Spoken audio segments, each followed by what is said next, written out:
Hello friends, आज हम आपके लिए लेकर आए हैं पृथ्वी और हमारा जीवन इस पुस्तक का पाठ जो कक्षा 7 की पुस्तक है, इस पुस्तक का पाठ 2। तो चूँकि पाठ 1 पिछले वीडियो में हमने देखा, तो हर बार की तरह हम इस बार भी रिवाइज़ करेंगे कि पिछले पाठ में हमने क्या क्या सीखा। तो पिछले पाठ में हमने देखा कि पृथ्वी की जो है 3 परतें होती हैं। पहली होती है सियाल, जिसमें जो है सिलिका और एल्युमिनियम की अधिकता होती है। फिर होती है सीमा, जिसमें सिलिका और मैग्नीशियम की अधिकता होती है। फिर उसके बाद जो है तीसरी परत होती है निफ़े की, जो कि निकल और लोहा जो होता है उसकी अधिकता के कारण इसे निफ़े नाम दिया गया है तीसरी परत का।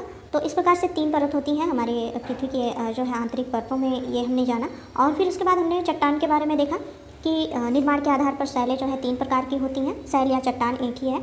तो शैल के प्रकार हमने जाने, जैसे आग्नेय शैल, अवसादी शैल, रूपांतरित शैल, इन सब के बारे में हमने जाना कि पृथ्वी की भूपर्पटी का 2/3 भाग आग्नेय शैलों से बना है। ये हमने देखा। दक्षिण का पठार जो है आग्नेय शैलों से बना है। और ग्रेनाइट, बेसाल्ट, ग्रेबो, डायोराइट, ये सब जो है आग्नेय शैलों के प्रकार हैं। और इसके अतिरिक्त हमने परतदार या अवसादी शैल के बारे में जाना।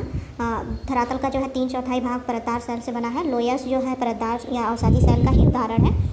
और इसके अतिरिक्त हमने देखा बलुआ पत्थर, स्लेट, चूने का पत्थर, कोयला, खड़िया मिट्टी, ये सब परतदार या अवसादी शैल के उदाहरण हैं।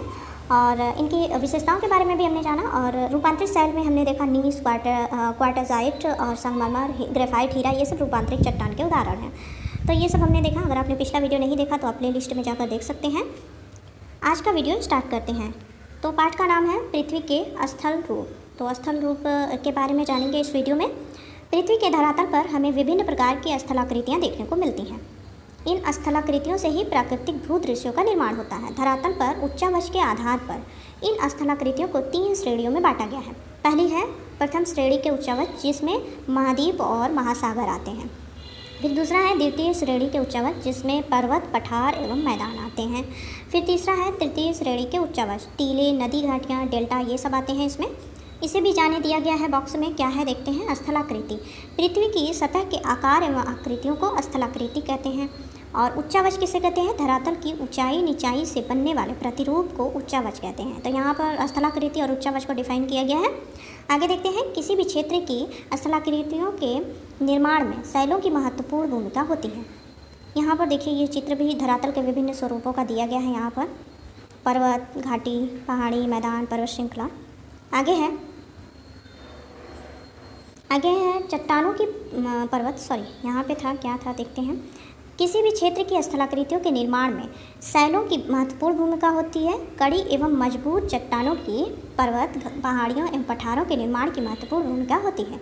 इसके विपरीत कम दृढ़ता वाली चट्टानों जैसे चिकनी मिट्टी, बालू आदि से मैदान, टीले, छोटी एवं ऊंची नीची पहाड़ियों का निर्माण होता है। निर्माण के आधार पर स्थलाकृतियों के 3 मुख्य प्रकार होते हैं। ये हैं पर्वत, पठार एवं मैदान। इन्हें धरातल पर द्वितीय श्रेणी के स्थल रूप कहते हैं। ठीक है। पर्वत एवं पहाड़ी। तो पर्वत और पहाड़ी के बारे में बताया गया है। सामान्यतः आसपास के धरातल से ऊंची स्थलाकृतियों को पर्वत तथा उससे कम ऊंची स्थलाकृतियों को पहाड़ी कहते हैं। पर्वत साधारणतया समूह में होते हैं, इसे पर्वत श्रेणी कहते हैं। पहाड़ दूर से ही स्पष्ट रूप से दिखाई देने लगते हैं और उनका शिखर क्षेत्र अपेक्षाकृत संकुचित होता है, यानी उनका जो सिरा होता है वो नुकीला होता है। उत्पत्ति के अनुसार पर्वत मुख्यतः 3 प्रकार के होते हैं। पर्वत कितने प्रकार के होते हैं। 3 प्रकार के। कौन कौन से देखते हैं। पहला है वलित या मोड़दार पर्वत। जब चट्टानों में पृथ्वी की आंतरिक शक्तियों के कारण मोड़ या वलन पड़ जाता है तो उसे मोड़दार पर्वत कहते हैं। वर्तमान युग में सभी बड़े पर्वत मोड़दार या वलित पर्वत हैं। ये लगभग सभी महाद्वीपों में पाए जाते हैं। कुछ वलित पर्वत Himalaya, Elburz, Alps, Atlas, Drakensberg, Rockies, Andes, Great Dividing Range, ये सब जो है वलित पर्वत के उदाहरण हैं। इनका विश्व के मानचित्र पर अवलोकन करें तो विश्व के मानचित्र पर अवलोकन करने के लिए कह रहा है कि जब आप कक्षा में पढ़ाएं तो इससे बच्चों को यदि चित्र पर दिखाएंगे तो वो जो अधिगम होता है वो अस्थायी होता है। ठीक है। आगे है खंड या भ्रंश पर्वत। विशालकाय चट्टानी खंडों में भ्रंश या दरार पड़ने से इनका निर्माण होता है। चट्टानों के भ्रंशित होकर ऊपर उठने या नीचे धंसने से भ्रंश पर्वत अस्तित्व में आते हैं। भ्रंश पर्वत के निकट बनी घाटी भ्रंश घाटी कहलाती है। भारत में नर्मदा नदी विंध्य एवं सतपुड़ा पर्वतों के मध्य भ्रंश घाटी में बहती है। विश्व के प्रमुख भ्रंश पर्वत वॉसजेज, ब्लैक फॉरेस्ट, सिएरा नेवादा आदि हैं। हमारे देश में पश्चिमी घाट भ्रंश पर्वत का प्रमुख उदाहरण है। ठीक है। हमारे देश में जो पश्चिमी घाट है ये भ्रंश पर्वत का उदाहरण है।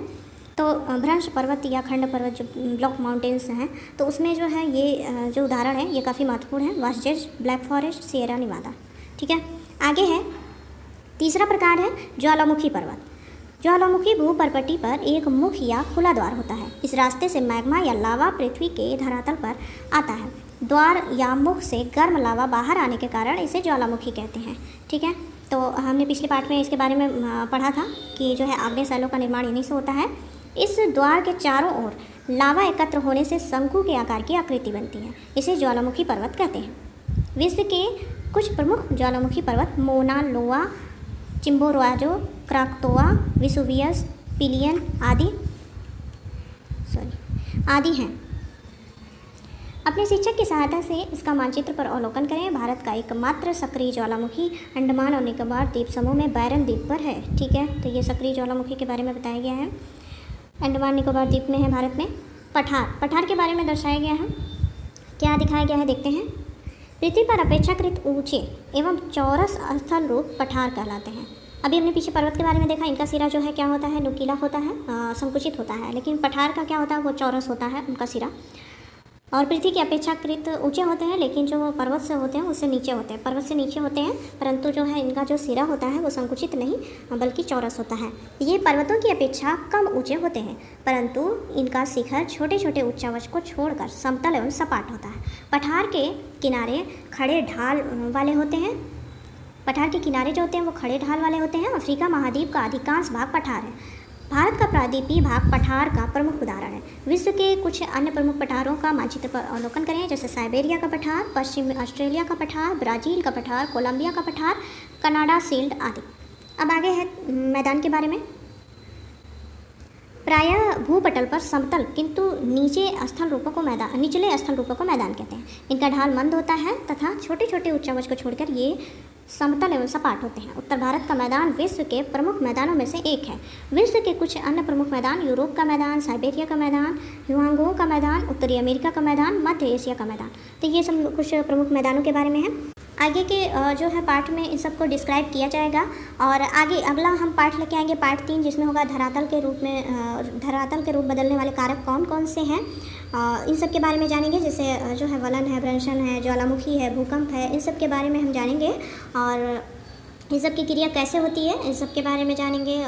ज्वालामुखी का उद्गार कैसे होता है और बहुत कुछ हम जानेंगे अगले पार्ट में। सक्रिय ज्वालामुखी, सुप्त ज्वालामुखी, शांत ज्वालामुखी, इन सब के बारे में जानेंगे, इन सब का उदाहरण जानेंगे। तो उसके लिए आपको क्या करना होगा, हमारे साथ बने रहना होगा। तो उसके लिए प्लीज़ चैनल को सब्सक्राइब करें, वीडियो को लाइक करें। Thank you.